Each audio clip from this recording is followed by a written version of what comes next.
kick off 2016, then to get those coins in order, here today to help people get physically fit for the future, correct? Yes, so I'm Jennifer Houston. I am the owner of Financial Comfort Consulting. I have over 17 years of financial background. So I started out doing personal finance, like income tax preparation, financial literacy classes. Chandrita and I did a bunch of classes together, helping low to moderate income individuals. And so now my focus is on small business owners. So I help with personal finance as well as business finance, and that's what we're currently doing. I'm also a member of the Financial Power Network and joined with these beautiful ladies to write this book. I am Chandrita Boykins. I am the co-author of the 30-Day Fiscal Bootcamp Workbook. I too have been in financial services for 17 years, mainly on the retail banking side. Recently, I have become, since 2011, a credit expert, credit restoration expert.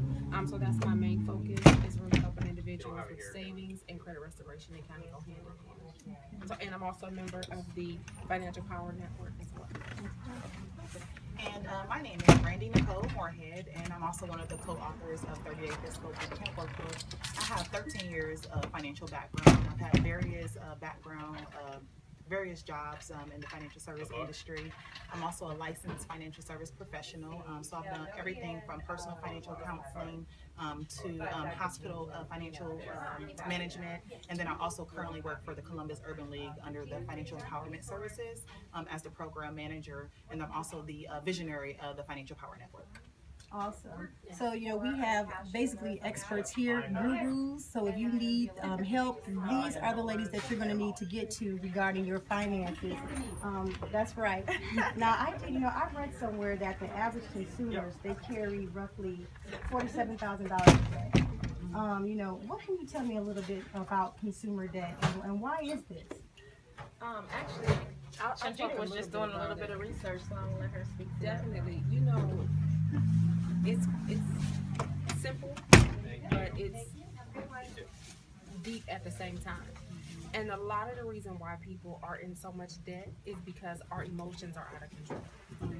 We are emotional spenders. We experience buyer's remorse.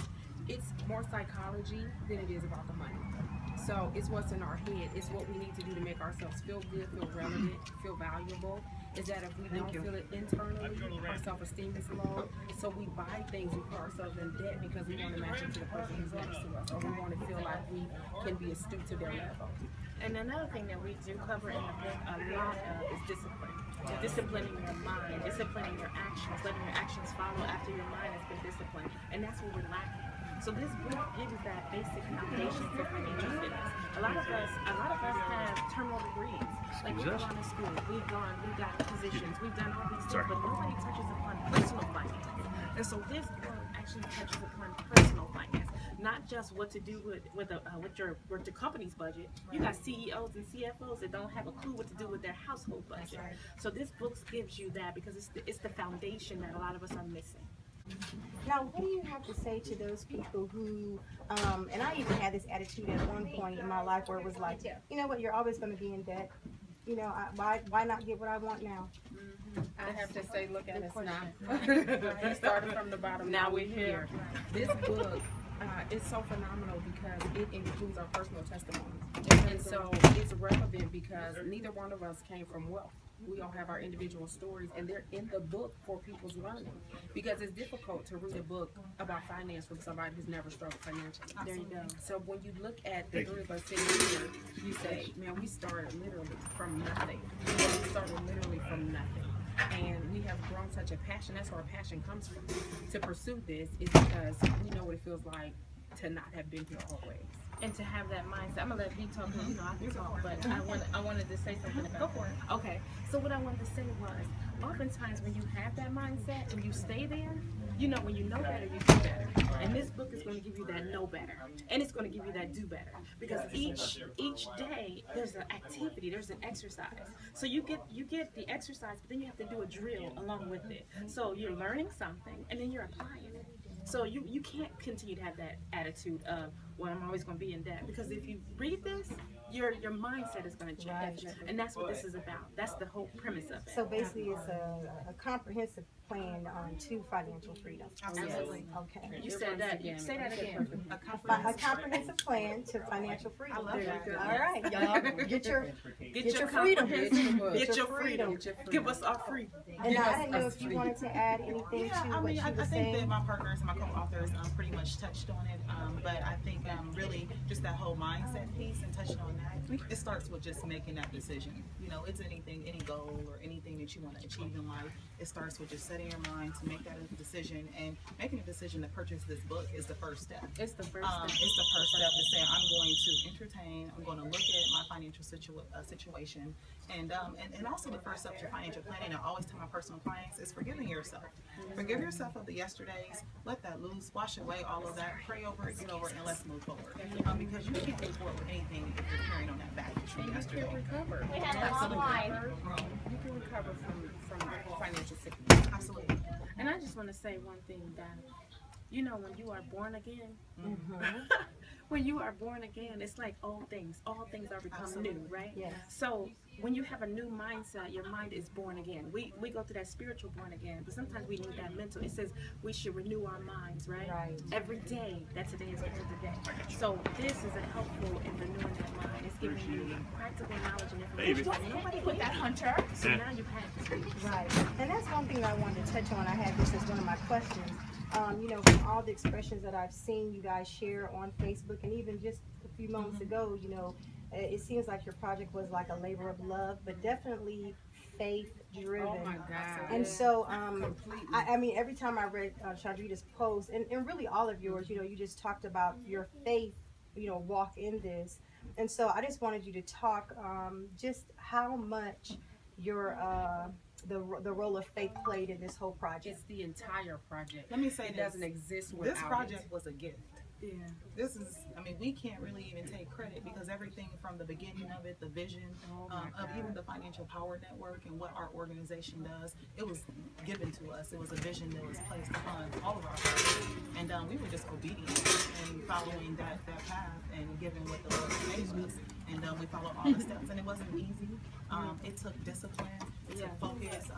You know, we've had our days where it's just like, okay, where are we going? No sleep, all of the above, but you know, God places something upon your heart. And if you're equipped and if you're in that mindset to listen, you listen and you follow through, and then you produce something like this. And we're very proud of this. And you know, just all glory to the King. This lady here actually prophesied the book a year ago.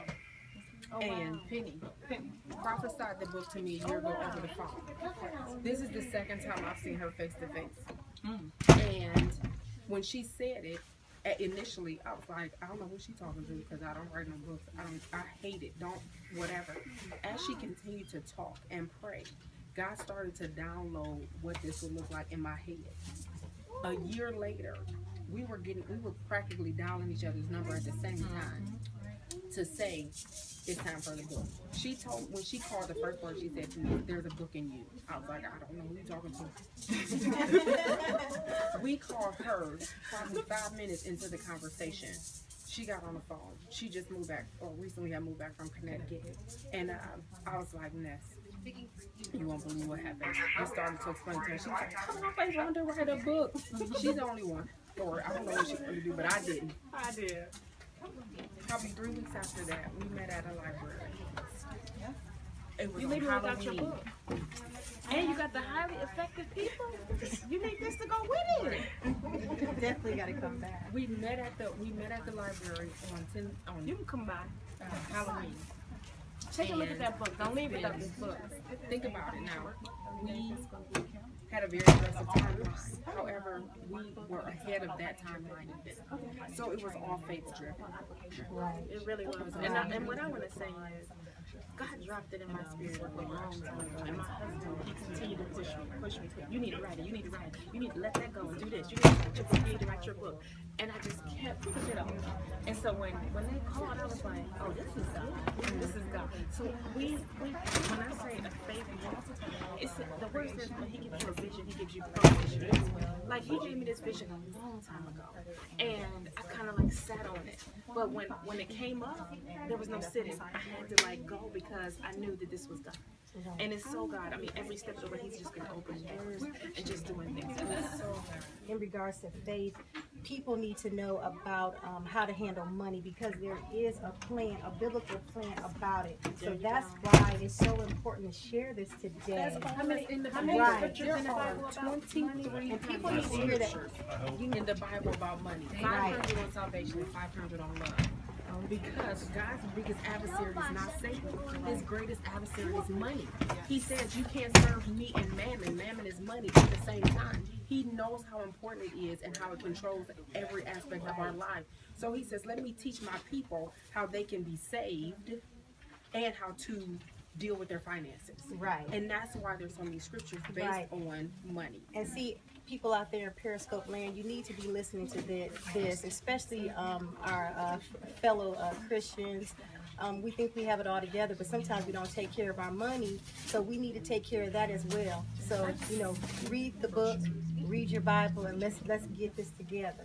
And also, I want to say this. I was talking to my pastor. We were talking, and we were talking about finances, because Chandrita and I used to teach a class about finances at our church. And I said, the reason why the folks don't tithe is because they can't get beyond their natural. They can't get beyond, some ain't even eating every day.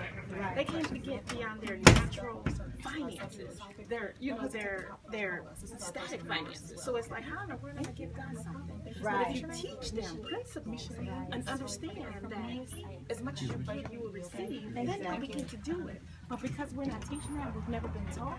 Right. No, that's a big It is. mess. Because at the end of the day, you have to learn that it really doesn't belong. This is good stuff, you guys. So I'm glad you all are tuning in. This is my first live broadcast. So we're learning really good information here. So, keep it locked here. Resources do you guys have, that people can use to become financially fit? You have your book. What are some other things that you guys offer? So we offer ourselves to be for one-on-one technical assistance. We're going to have meetings every quarter to go over things. We're going to be accountability partners. We're also starting a challenge on the 11th. It's a 30-day challenge. So no one will have to go through this book by themselves.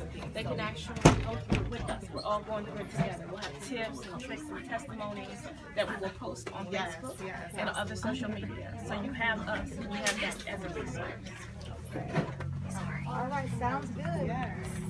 Well, thank you, ladies. Thank you so much, China. We really appreciate it. Not a problem at all, and I'll continue to promote the stuff that you all are doing. So definitely. So you guys get on Facebook. I'll start posting links and things like that. But come out here and support. We're on Bryce Road here in Columbus at the Half Price Books. Thank you.